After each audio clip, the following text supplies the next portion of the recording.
11 फरवरी 1984 को मकबूल भट्ट को तिहाड़ जेल दिल्ली में फांसी जो है ना वो दे दी गई।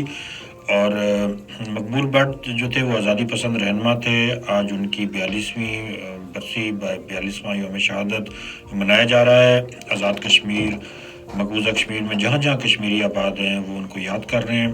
उनकी याद में तकरीबात मुनक्किद की जा रही हैं, जलसे, जुलूस और रैलियाँ हैं। मकबूजा कश्मीर में कुल जमाती हुर्रियत कॉन्फ्रेंस और जम्मू कश्मीर लिबरेशन फ्रंट की अपील पे हड़ताल की गई और मकबूल भट्ट को शानदार अल्फाज में खराज अकीदत पेश किया गया।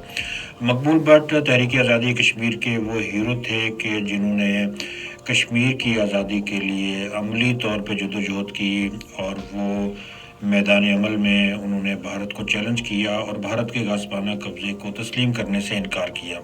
यही वजह है कि भारत ने उन्हें गिरफ़्तार किया और गिरफ़्तार करने के बाद उनको मुतअद्दिद बार कहा कि वो जदोजहद आज़ादी से जो है ना लाताल्लुकी का ऐलान कर दें तो उनको माफ़ किया जा सकता है। लेकिन मकबूल भट्ट ने जदोजहद आज़ादी से लाताल्लुकी की बजाय जदोजहद आज़ादी से बेलौस कमिटमेंट का इजहार किया। और भारत ने जब ये देखा कि मकबूल भट्ट किसी सूरत में अपने नज़रिए से पीछे हटने को तैयार नहीं है तो भारत ने उनका अदालती कत्ल किया और उनको फांसी दे दी गई।